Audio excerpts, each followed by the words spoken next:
Gênesis 22, nós vamos ler do versículo 1.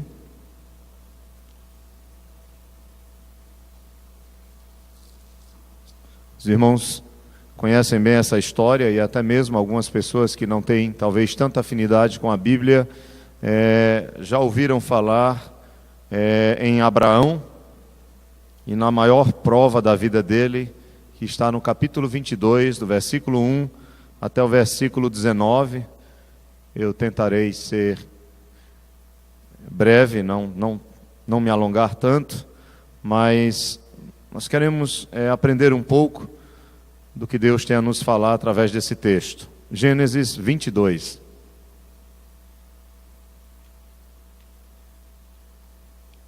Diz assim a palavra do Senhor: Depois dessas coisas, pôs Deus Abraão à prova e lhe disse: Abraão. Ele lhe respondeu: Eis-me aqui. Acrescentou Deus: Toma teu filho, teu único filho, Isaque, a quem amas, e vai-te à terra de Moriá, oferece-o ali em holocausto sobre um dos montes que eu te mostrarei. Levantou-se, pois, Abraão de madrugada, e tendo preparado o seu jumento, tomou consigo 2 dos seus servos, e a Isaque, seu filho, e rachou a lenha para o holocausto, e foi para o lugar que Deus lhe havia indicado. Ao terceiro dia, erguendo Abraão os olhos, viu o lugar de longe.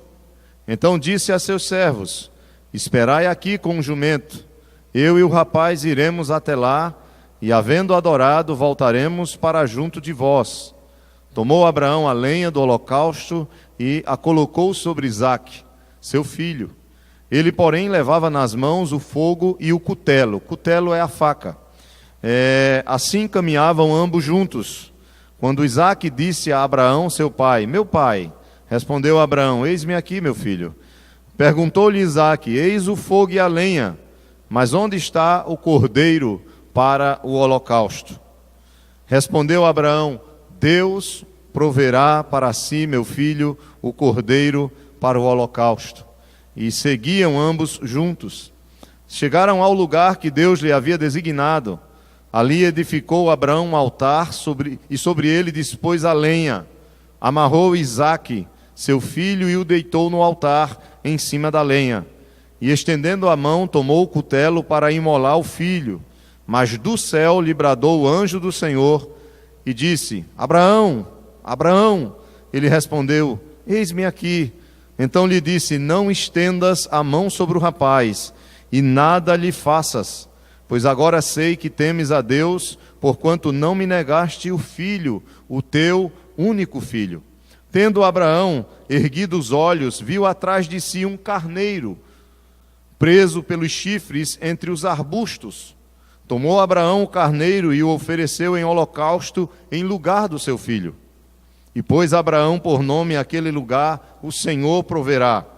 Daí dizer-se até ao dia de hoje: No monte do Senhor se proverá. Então do céu bradou pela segunda vez o anjo do Senhor a Abraão e disse: Jurei por mim mesmo, diz o Senhor, porquanto fizeste isso, e não me negaste o teu único filho, que deveras te abençoarei, e certamente multiplicarei a tua descendência, como as estrelas dos céus, e como a areia na praia do mar. A tua descendência possuirá a cidade dos seus inimigos. Nela serão benditas todas as nações da terra, porquanto obedeceste à minha voz. Então voltou Abraão aos seus servos, e juntos foram para Berseba, onde fixou residência. Deixe sua Bíblia aberta, não feche. Nós vamos orar ao Senhor mais uma vez, pedir a Ele que fale ao nosso coração. Pai, a tua palavra foi lida, e te pedimos que teu Espírito Santo venha usar esta palavra, falar ao nosso coração, em nome de Jesus. Amém. Meus irmãos, como eu havia falado, o nome Abraão, ele não é um nome estranho, talvez para a grande maioria de vocês. Abraão, ele é considerado como um dos pais, ou como o pai do povo judeu. É claro que a importância de Abraão na Bíblia não está somente relacionada ao povo judeu, até porque de Abraão vêm os judeus e dos judeus vem o Salvador Jesus Cristo. mas esse Salvador que vem pela família de Abraão, na verdade, ele será salvação para todas as famílias da terra, como o próprio texto fala. Ele será bênção para todas as nações da terra. Então a importância de Abraão não se limita aos judeus, mas se limita a todo aquele que crê no descendente que dele surgirá, que é o Senhor Jesus Cristo. Veja que quando Deus aparece para Abraão pela primeira vez, isso acontece quando Abraão ainda estava na região dos babilônios, em Ur dos caldeus. Depois eles se mudam para Canaã, e lá em Canaã Deus vai ordenar a Abraão que saia da sua terra para uma terra que o próprio Deus iria mostrar a Abraão. Ele ainda não se chamava Abraão, ele se chamava Abrão. Deus é quem vai depois acrescentar mais uma vogal no seu nome no nosso português, né? Não estamos nos referindo especificamente ao hebraico, mas no nosso português. E essa vogal a mais no seu nome, como também a extensão de uma vogal no nome de sua mulher, que era chamada, ou retirar uma vogal, que era chamada de Sarai, vai ser chamada de Sara, tem um significado muito importante daquilo que Deus vai realizar na vida deste casal e através desse casal. Veja que no capítulo 12, deixe seu texto aí marcado em Gênesis 22 e volte algumas páginas para Gênesis 12. E aqui nós temos a primeira vez que Deus aparece para Abraão, que ainda era chamado de Abrão. Eu só quero ler 3 versículos. É do verso 1 ao verso 3 do capítulo 12 de Gênesis. Diz assim o texto: Ora, disse o Senhor a Abrão: sai da tua terra, da tua parentela e da casa de teu pai, e vai para a terra que te mostrarei. De ti farei uma grande nação, e te abençoarei, e te engrandecerei o nome. Sê tu uma bênção. Verso 3: abençoarei os que te abençoarem, e amaldiçoarei os que te amaldiçoarem. Em ti, veja a promessa, em ti, ou seja, através da tua descendência, serão abençoadas ou benditas todas as famílias da terra. Aí quando você vai para o Novo Testamento e chega na carta de Paulo aos Gálatas, Paulo escrevendo aos Gálatas, ele vai no capítulo 3, verso 16, dizer que essa promessa dada a Abraão, no capítulo 12, verso 3, em ti serão benditas todas as famílias da terra, se refere a Jesus Cristo. É através de Jesus Cristo, ou seja, aqueles que vão crer em Jesus Cristo como seu único e suficiente Salvador, são aqueles de todas as nações, tribos e línguas que vão ser abençoados com a bênção da descendência ou do descendente de Abraão. Aí você pergunta, mas o que é que eu tenho a ver com isso, pastor? Abraão já morreu há muito tempo, essa história já se passou há milhares de anos. O que é que isso tem a ver comigo? Bem, primeiro, Jesus Cristo, ele descende e ele é a promessa principal que Deus dá a Abraão. Mas antes você precisa saber o que aconteceu conosco, lá no Éden.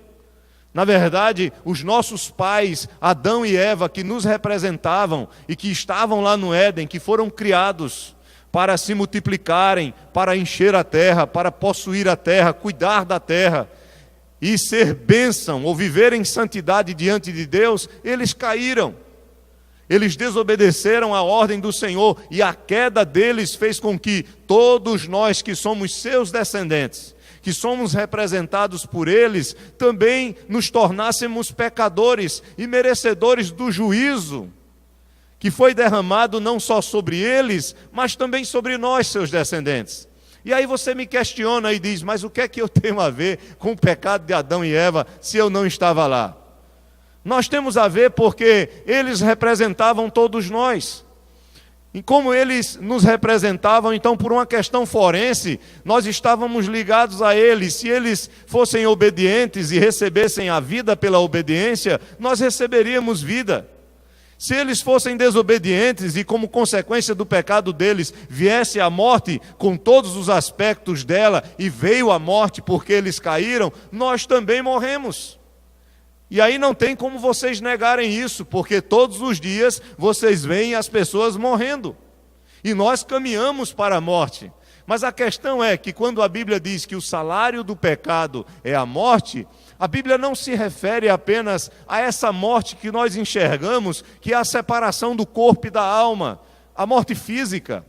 A Bíblia fala também de uma outra morte, que é o fato do homem estar afastado de Deus, estar separado de Deus, ser considerado como inimigo de Deus. Ele não tem mais prazer nas coisas de Deus. Mas a partir do momento que Adão e Eva caem, eles se afastam do Senhor, eles não querem mais estar na presença de Deus, que era algo comum anteriormente ao pecado, e começam agora a fugir dele.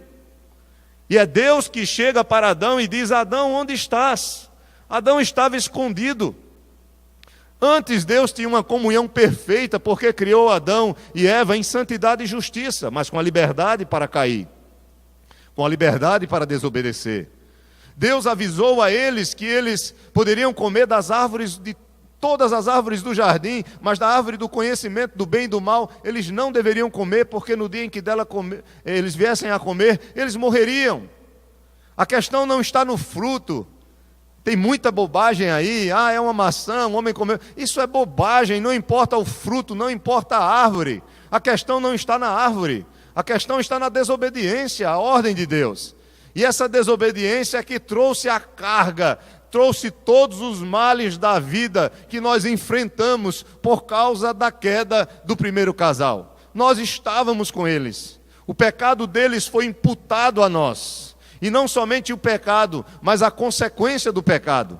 Paulo claramente ele diz: todos pecaram e destituídos estão da glória de Deus. Não há um justo sequer, não há quem faça o bem, não há quem procure a Deus. Davi ele diz que já nasceu em pecado, e em pecado ele foi concebido pela sua mãe. Nós sabemos que a Bíblia relata que nós estamos sem Deus, mortos também, não morrendo fisicamente apenas, mas mortos em nossos delitos e pecados. Mas também, irmãos, existe ainda um outro aspecto da morte, que é a condenação eterna, que é o homem poder partir desta vida, e todos nós temos uma certeza, todos nós vamos morrer.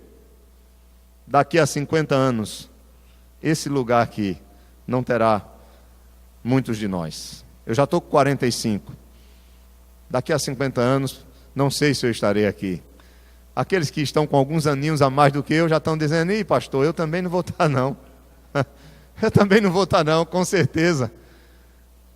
É ou não é uma realidade? A morte é ou não é uma realidade? Nós não temos para onde fugir.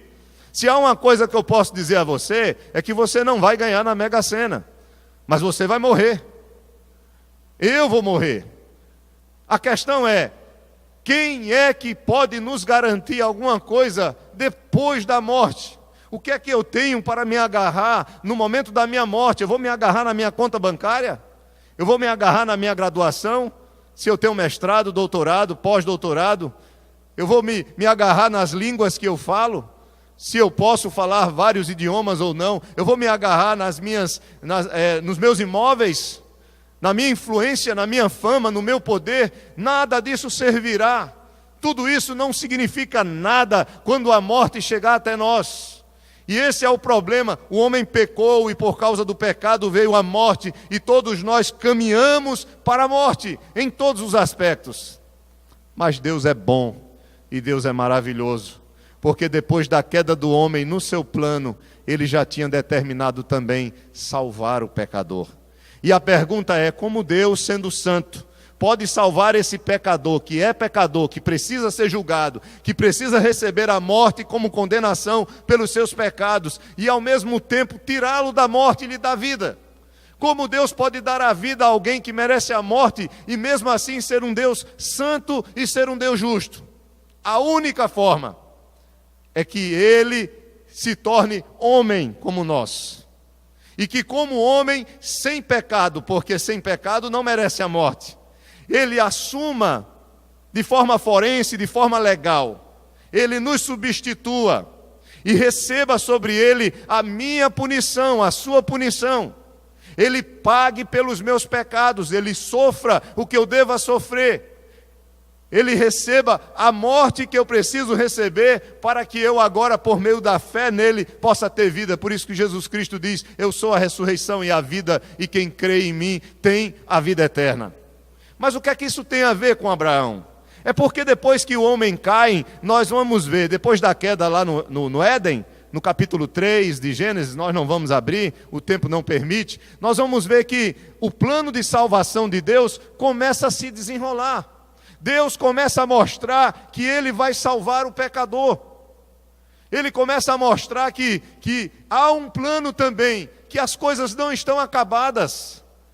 Que o fato de Deus criar o homem para se relacionar com Ele, isso não se perde, ou isso não se destrói com a queda do homem, porque Ele é Deus que ama o pecador e que vai agora tratar com esse pecador e já tem um plano determinado para salvar esse pecador e ser justo para com ele. Isso vai acontecer por um processo longo, e Abraão está nesse processo, porque Deus vai escolher uma família, dessa família Ele vai fazer uma nação, Deus vai dar leis a essa nação, vai se revelar a essa nação, vai mostrar a sua vontade a essa nação, e por essa nação Ele vai trazer o Messias, o Salvador, para que através dele, Jesus Cristo, nós possamos conhecer e entender o porquê dele ter vindo, e o porquê de nós precisarmos dele como nosso Salvador, como a nossa salvação. E Abraão está aqui. Deus, quando chama Abraão, Abraão tem 75 anos. Já pensou? Essa história de salvação vai se passar pela família de Abraão. Abraão tem 75 anos. Sua mulher tinha provavelmente 65 anos. E Deus chama esse casal. A Bíblia vai dizer que ela era estéril, então ele não tinha filho. E Deus chama esse casal e faz uma promessa. A promessa, ela se resume em duas coisas: uma terra e uma descendência. Eu vou te dar uma terra e eu vou te dar uma descendência que vai ser como as estrelas do céu. Observe, para uma pessoa que já tem 75 anos, com uma mulher com mais ou menos 65 anos, sair da sua parentela e começar a vagar como um peregrino, como um nômade, numa terra estranha, diante de um Deus que se revela a ele, talvez através de sonho, talvez através de visão, não sabemos, o texto não é tão claro. E esse Deus que ele não conhecia, mas que se revela como o Senhor de todas as coisas, como Deus Todo-Poderoso, diz para ele: sai da tua terra, da tua parentela, para a terra que eu te mostrarei, e eu vou fazer de você uma grande nação. O teu descendente será bênção para todas as famílias da terra. Como é que esse homem pode tomar a atitude de sair? O que é que ele precisa para fazer isso? De fé. Na verdade, esse texto, no capítulo 22, ele tem como tema central, como ideia central, a fé. A fé de Abraão que está sendo provada, porque ele já era um homem que vinha há muitos anos vivendo pela fé. Ele teve que ter fé para sair da sua terra e deixar a sua família para uma terra que não conhecia. Ele teve que esperar muitos anos para ter o prazer de ver Deus realizar um milagre e lhe dar um filho. Irmãos, ele tinha 75 anos, ele vai fazer 85, ele vai fazer 95 e nada do filho aparecer. A mulher ficando cada vez mais desgastada, mais velha, por mais que as mulheres naquela época tivessem mais saúde, vivessem mais anos, mas chega um momento que nem ele, nem sua mulher têm condições alguma de poderem ter filhos, além do agravante que ela era estéril. E aí o que acontece? Quando Abraão tem 99 anos, ele tenta dar um jeitinho antes com a sua mulher, né? A sua mulher chama ele e diz: olha, arruma logo uma escrava, tem um filho com essa escrava, porque eu não posso te dar filho. E aí talvez a promessa que Deus tem dado sobre o fato de você ser uma grande nação se concretize. Mas Deus disse: não é por esse filho que eu vou abençoar você, ou você será uma grande descendência. É o filho que eu vou lhe dar.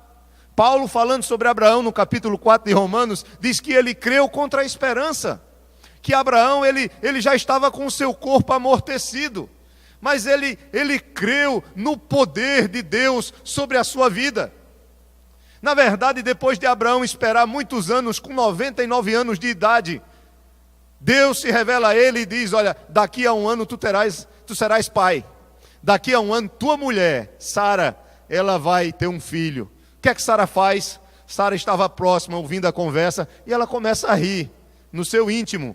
Ela não ri por zombar, ela ri porque ela diz: como posso eu, uma mulher já tão velha, na qual ela não era mais fértil, e nem tampouco ela tinha uma possibilidade única sequer para ter um filho. Ela ri no seu íntimo, e não é à toa que o nome do filho dela é como? Isaac. Você sabe o que significa Isaac em hebraico? Aquele que ri. Isaac é aquele que ri, o que ri. Ela dá esse nome a ele, porque ela ri no seu íntimo, e o anjo, ele diz: olha, Sara riu, e ela fica ali temerosa. Eu não ri. Ele diz: você riu, mas daqui a um ano você vai ver o que Deus vai fazer. Vai nascer um filho, e Deus faz um milagre, para que Abraão e Sara entendam que eles não tiveram obra alguma, nem esforço algum, porque quando Deus promete, Ele cumpre a sua promessa, independentemente das nossas possibilidades. Só que nós chegamos, irmãos, depois de tanta espera. O camarada com 100 anos, depois de 25 anos, ele recebe o filho da promessa. Esse filho cresce. É por esse filho que as promessas de Deus vão se realizar na vida dele. Aí de repente Deus aparece para ele e diz: olha, pega teu filho, teu único filho, Isaac, a quem tu amas, e sacrifica ele a mim. Veja que ordem absurda Deus faz a Abraão. No capítulo 22 aqui, nós vamos ver pelo menos 4 verdades acerca da verdadeira fé que um homem tem, na qual ele espera totalmente na providência de Deus para a sua salvação. O tema da nossa mensagem é: a verdadeira fé é aquela que espera na providência de Deus para a nossa salvação. Essa é a verdadeira fé. A verdadeira fé é a que espera na providência de Deus para a nossa salvação. E eu quero apresentar pelo menos 4 verdades nesse texto. A primeira verdade está no verso 1 e 2. Deus aparece para Abraão, nós não sabemos como, o texto não diz, e diz aqui o texto: depois dessas coisas, pôs Deus Abraão à prova e lhe disse: Abraão, ele lhe respondeu: eis-me aqui. Acrescentou Deus: toma o teu filho. A palavra filho aparece no mínimo 13 vezes aqui para dar ênfase ao pedido de Deus. Toma teu filho.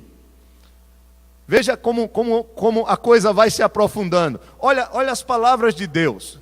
Escute: toma teu filho. No verso 2 diz: teu único filho. Terceiro, Isaac, a quem amas.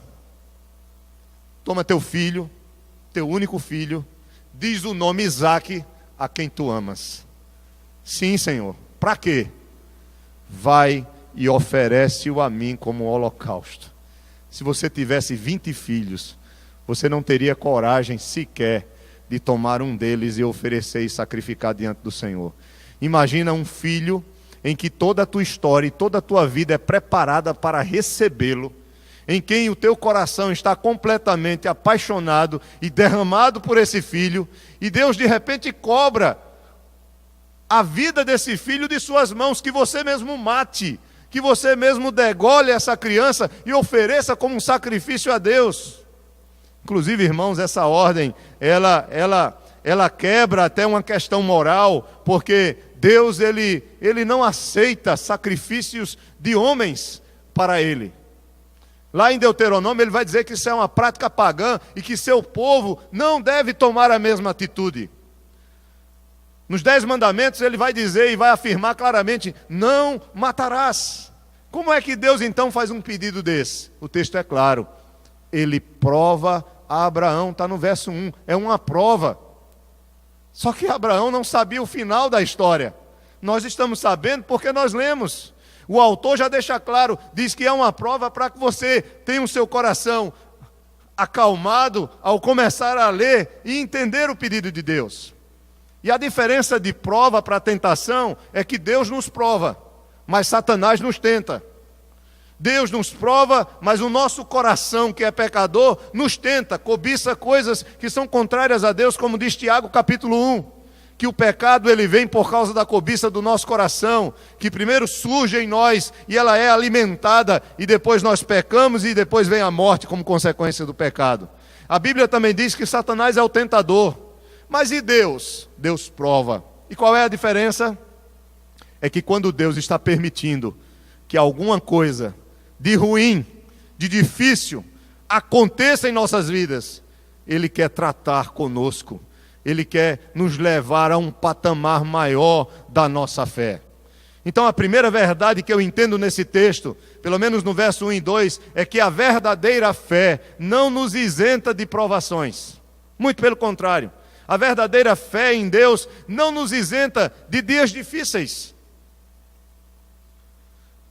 É claro que nem toda experiência difícil é uma provação de Deus. Talvez você esteja enfrentando uma experiência difícil porque você mesmo fez besteira. É diferente.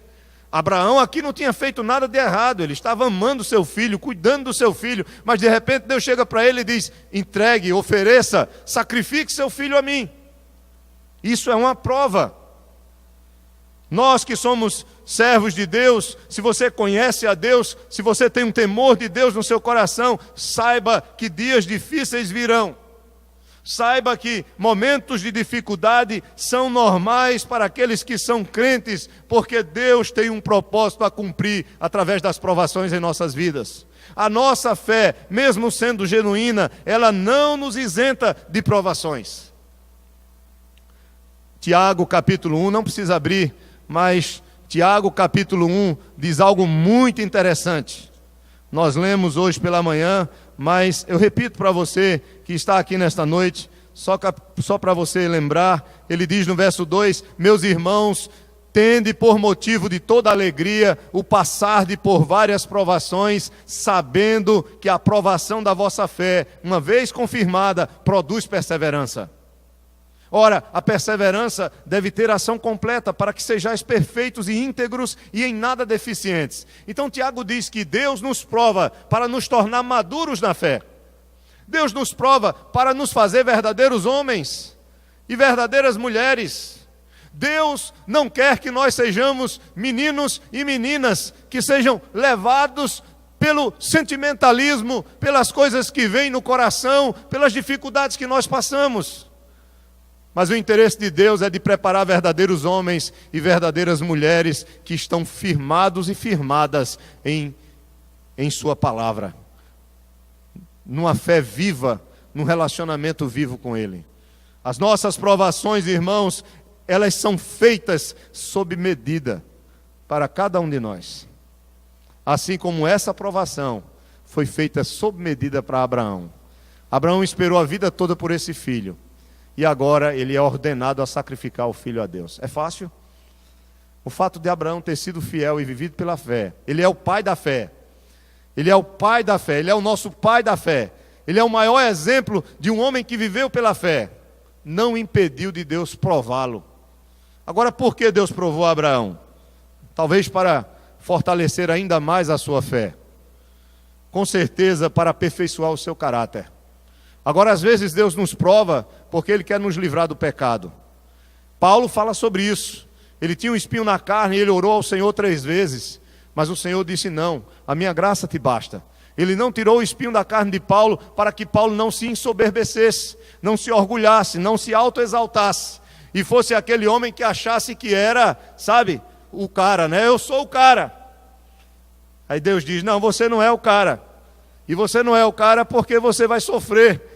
E vai sofrer de tal maneira que isso vai impedir de você achar que você seja o cara. Vocês me entendem? Então, a fé verdadeira não nos impede de ser provados. Talvez você que está aqui nesta noite esteja passando por uma provação.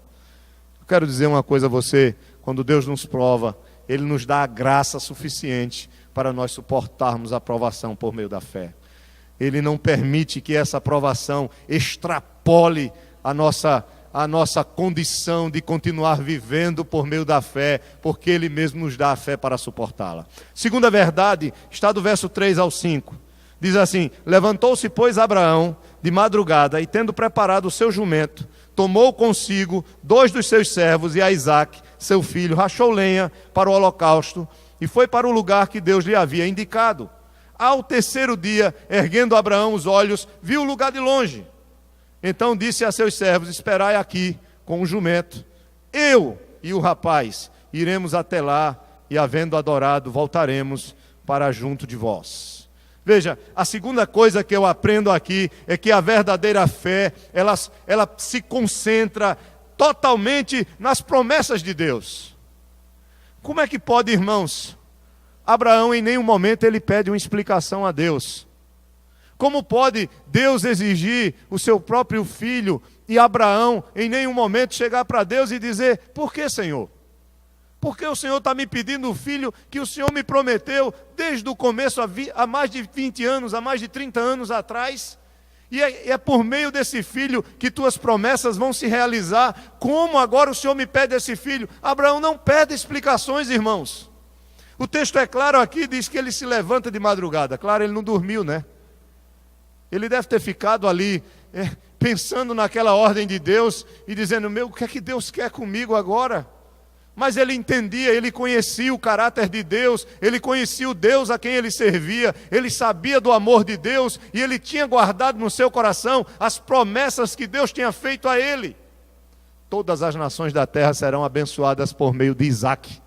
Ele tinha essas promessas no seu coração, e com essas promessas guardadas, enraizadas no seu coração, ele sabia que Deus não iria permitir que a vida de Isaque simplesmente sumisse ou se acabasse. Hebreus, capítulo, se você quiser ler comigo, deixe marcado aí, o capítulo 22 de Gênesis, mas Hebreus falando sobre os homens que venceram na vida por meio da fé, cita essa história.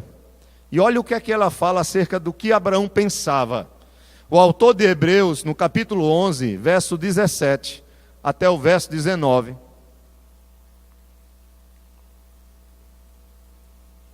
ele diz o seguinte, Hebreus 11, 17 ao 19, ele diz: pela fé, veja, pela fé, Abraão, quando posto à prova, ofereceu Isaque, estava mesmo para sacrificar o seu unigênito, seu único filho, aquele que acolheu alegremente as promessas, a quem se tinha dito: em Isaque será chamada a tua descendência.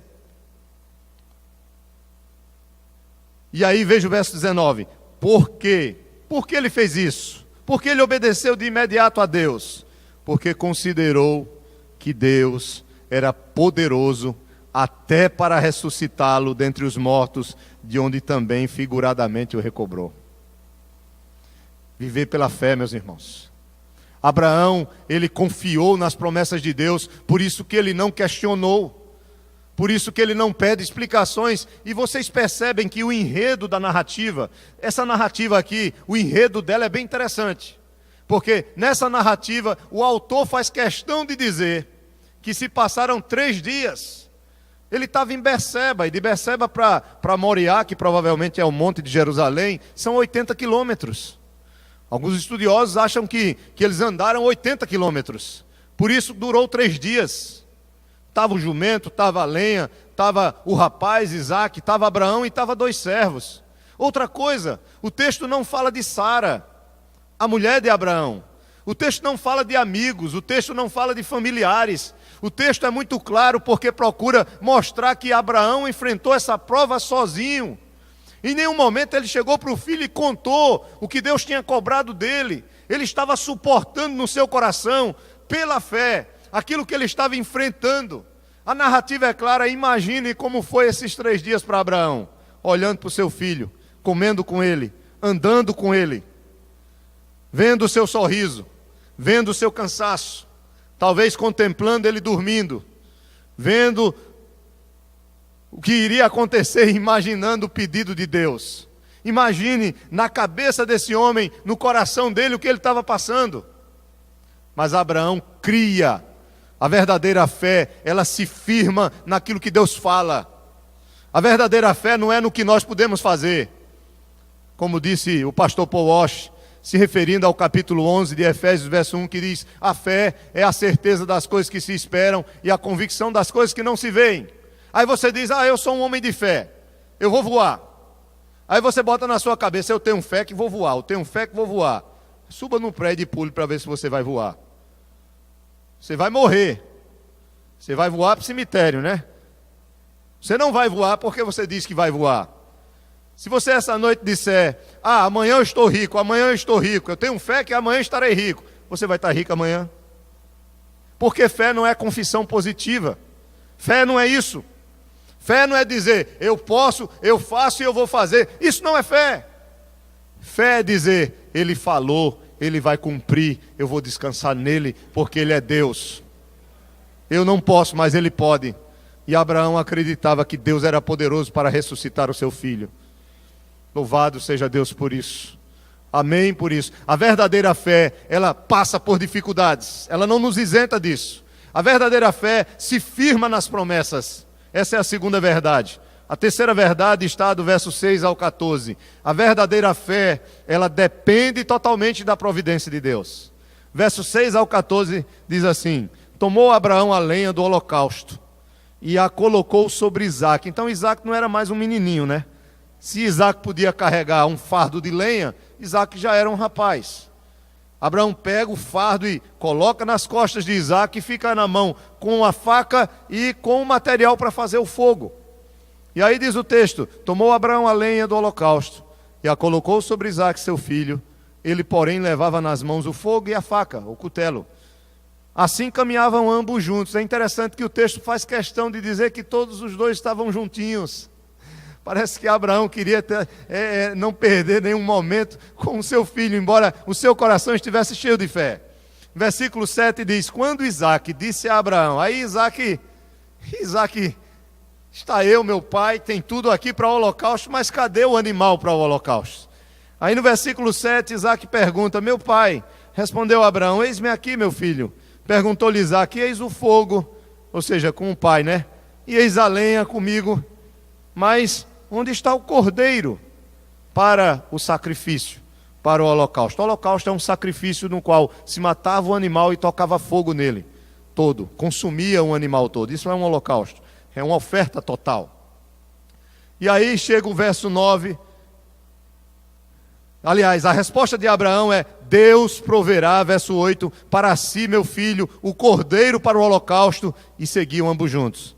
Aí vem os detalhes da história. Chegaram ao lugar que Deus lhe havia designado, ali edificou Abraão um altar, sobre ele dispôs a lenha, amarrou Isaque seu filho, e o deitou no altar em cima da lenha, e estendendo a mão, tomou o cutelo para imolar o filho.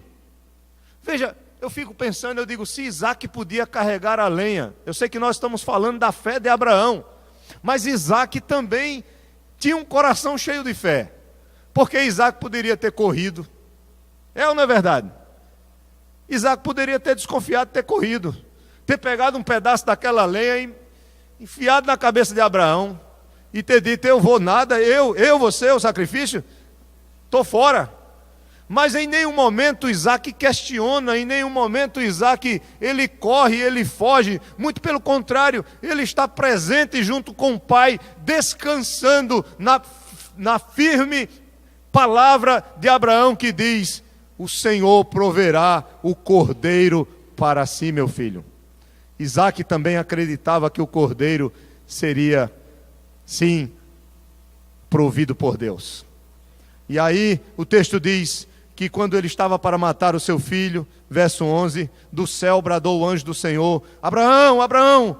Ele respondeu: eis-me aqui. Então lhe disse: não estendas a mão sobre o rapaz, e nada lhe faças, pois agora sei que temes a Deus, porquanto não me negaste o filho, o teu único filho. Tendo Abraão erguido os olhos, viu atrás de si um carneiro preso pelos chifres entre os arbustos. Tomou Abraão o carneiro e ofereceu em holocausto em lugar de seu filho. E pôs Abraão por nome àquele lugar: o Senhor proverá.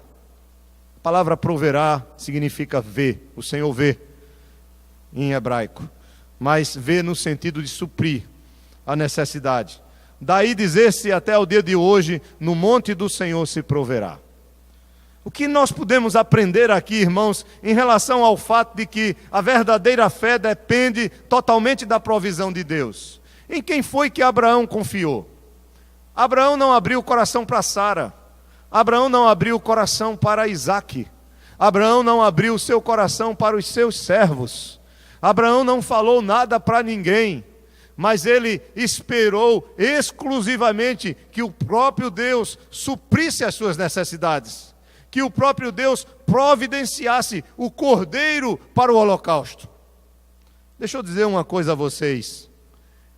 Quem é que hoje, essa história de Abraão e de Isaque, ela é uma história que tipifica a nossa história. Quem é Abraão nessa história? É o próprio Deus. Quem é Isaque nessa história? Somos nós, porque somos nós que merecemos morrer. Quem é o cordeiro que morre em nosso lugar? Jesus Cristo, o nosso Salvador, para que nós possamos ter vida. Veja que quando João Batista olha para Jesus, ele diz: eis o Cordeiro de Deus que tira o pecado do mundo. A nossa história é a história de Isaque. O cutelo de Abraão, que representa Deus, a faca de Abraão, que deveria matar Isaque, está sobre nós. Deus está pronto para derramar a sua ira sobre nossas vidas, porque somos nós que merecemos morrer. Mas o Cordeiro veio, e foi o Cordeiro que morreu em nosso favor. E é por meio do Cordeiro que nós podemos ter vida. Por isso que Jesus Cristo diz: eu sou o caminho, a verdade e a vida, e ninguém vem ao Pai a não ser por mim. Aquele que crê em mim tem a vida.